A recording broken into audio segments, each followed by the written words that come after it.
Son is in 4th grade. School is only open on Mondays. The rest of the week he is home with me. They don't do virtual learning during the rest of the week. No Zoom calls are made. No teacher actually checks in. Homework at home is not to be sent back to the school, and instead they get a participation grade the following week if they tell their teacher they completed it. It's backwards, and your students aren't being graded for the work they actually do. Every Monday we get a new flyer in the mail asking for donations. Last week we got a flyer that said to send out 20 emails to individuals to ask them for donations, with the promise of prizes for participation. They also had other prizes on this flyer. Basically, the more people who donate using your name, the bigger the prize you get. My son wanted the headphones prize. Nowhere on the flyer did it say how many donations was needed. I called the school to ask and they said 12. I sent out the 20 emails. 14 people donated. The donation list was to be emailed to the school with the student ID, and we were to pick up the prizes this past Monday. Son was losing his mind excited because he got the 12 donations needed for the headphones. We walk in and they proceed to tell me and my son that he did not qualify for the prize because in order to be eligible, you needed to get those 20 donations. Apparently the prizes for donations started counting after you received the 20. They turned damn near every student away, not just my kid. So I sent the boy out with his father and pulled the teacher and principal aside to let them know that they got these kids' hopes up for absolutely nothing, and that all they accomplished was destroying the children's spirits by lying to their faces. I then told them that I was told by the secretary that he only needed 12 donations for those headphones. They said, "Sorry you feel that way. This is just how things are right now due to COVID." So I responded with, "Oh, so lying to students and breaking their spirits is okay because of COVID? Failing to provide virtual learning for the rest of the week like other schools is okay because of COVID? Asking for donations when the kids are only here once a week must be okay, too, right?" I then walked out. Well, my son got the headphones in the mail today with a note from the superintendent that said, "I'm very sorry for the actions of the school system and the confusion formed around the donation drive. We are trying to work with the families, not turn them away. Please accept this as an apology." My son is over the moon. My husband says that I was being a Karen and that we should have just dropped it because it teaches our son that life isn't fair, and that I now look like an helicopter parent.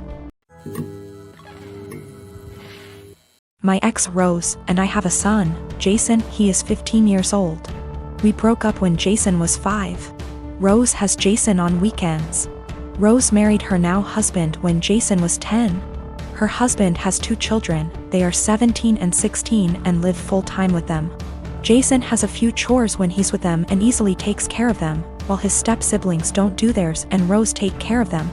This has been the only point of contention between our son and her. He has talked with her and even went to therapy.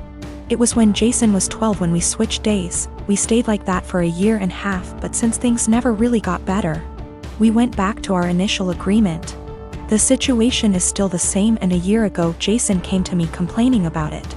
I had run out of things to say to him when it comes to this subject, so I threw almost the same pep talk my old man said to me when I was about the same age as him. I told him that I understand that it sucks.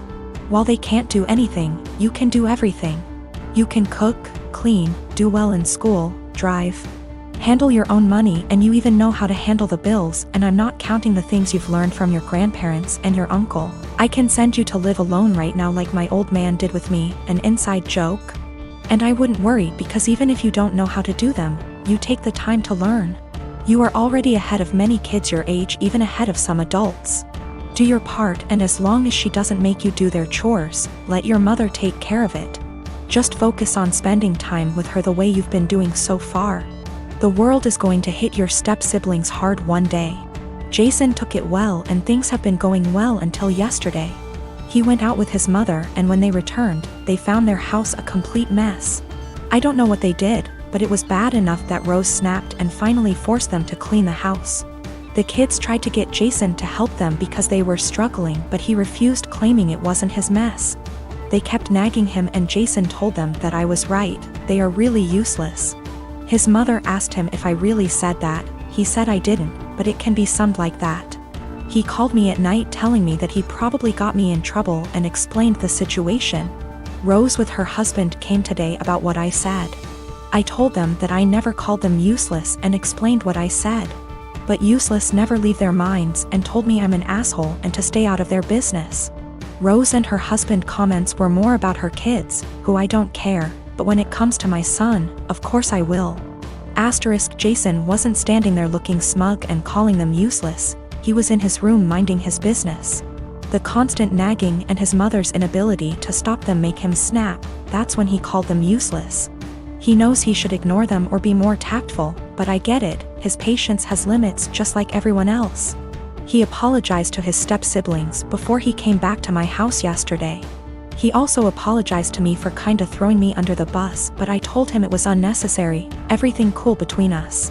Why did he keep going to his mother? He wanted.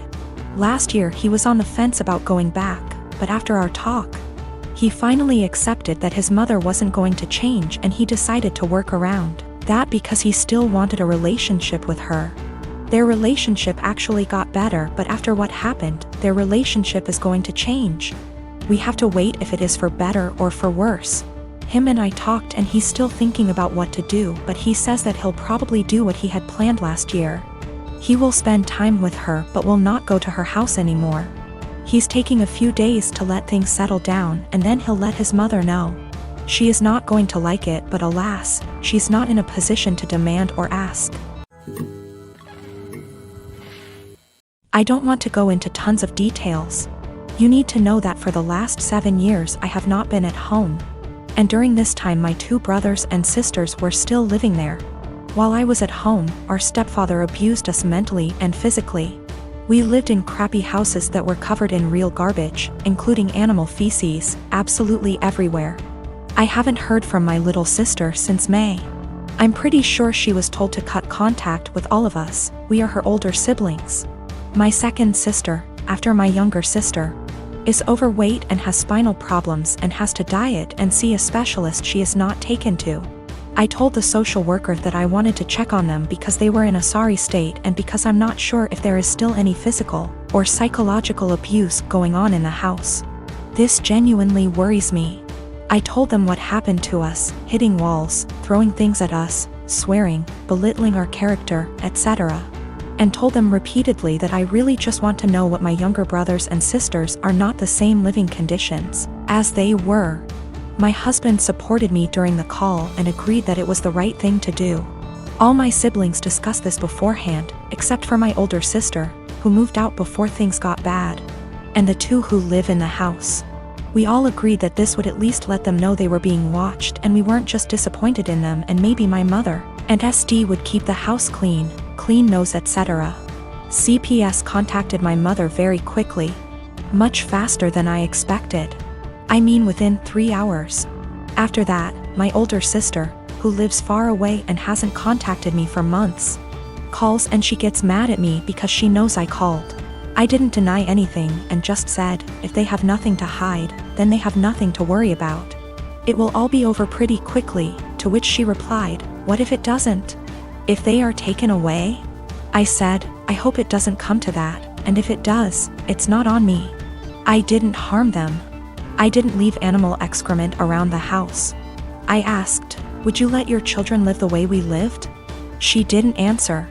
I asked again and she said, no. I'd keep a decent house, but it's not your job to tell someone else how to parent. I said, okay.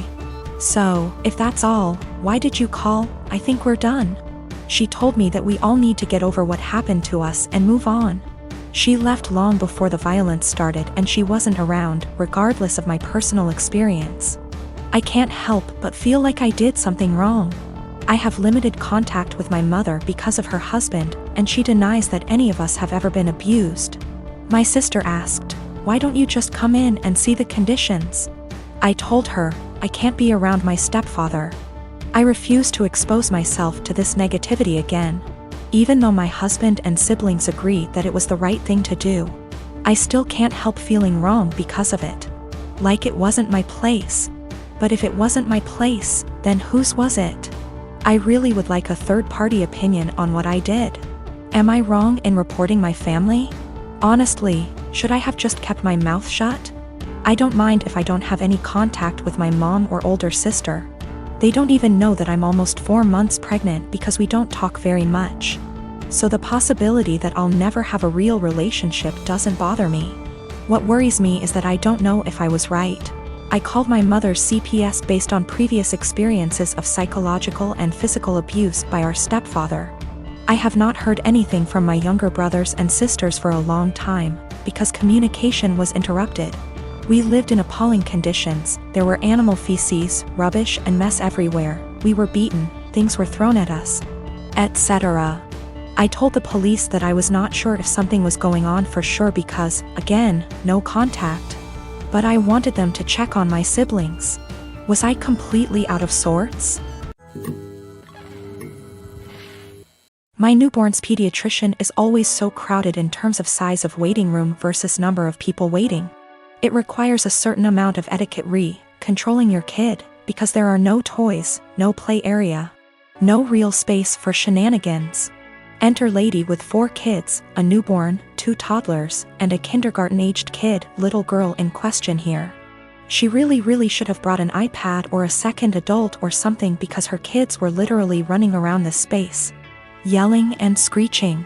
The mom was oblivious to all of her kids except the newborn, who was quietly breastfeeding while mom was glued to her phone screen. Accordingly, other people were put in the awkward position of having to discipline her kids. Several people had previously tried to put her kids back in line for whatever issue, harassing their kids, being loud, whatever. Her kindergarten-age daughter, who clearly had some kind of special needs, was absolutely enamored with my newborn and his stroller. She was asking me if she could push it around. No, she was getting super close to my newborn, stop, and was generally just being annoying. FFS at one point when I wasn't looking and was preoccupied with my own kid. She went digging in my diaper bag and throwing my stuff onto the chair and the floor. My newborn was really fussy because we were there for a sick visit and he wasn't feeling well. And I did not feel like entertaining some strange kid. I tried being polite about it. Sweetie, where's your mommy? Points to mom, ma'am. Points to kid. The lady would call her kid back, but the kid just kept coming back to me. Rinse and repeat. I told her she needed to stay with her mom. Little punk says I don't wanna and keeps trying to touch my son, my stroller, our stuff. Finally, I'm trying to fix a bottle of formula while holding a screaming baby and listening to this little girl like a broken record. Why is your baby crying? Why is your baby crying? Make him stop. I don't like that, and her annoying self knocks my bottle of formula off the table and into my stroller. So now I'm out formula, kid still screaming, and I have a huge mess that I don't have a great way to clean up. I'm at my wit's end. I raise my voice at this kid. Look what you did. I am not your babysitter. You are bothering me. Get out of my face. People looked at me like I was the biggest on earth. A lady speaking Spanish actually did call me a. The little girl starts crying. I'm not apologizing. The mom confronts me. I tell her she should have been watching her kid and that's the hill I'm prepared to die on.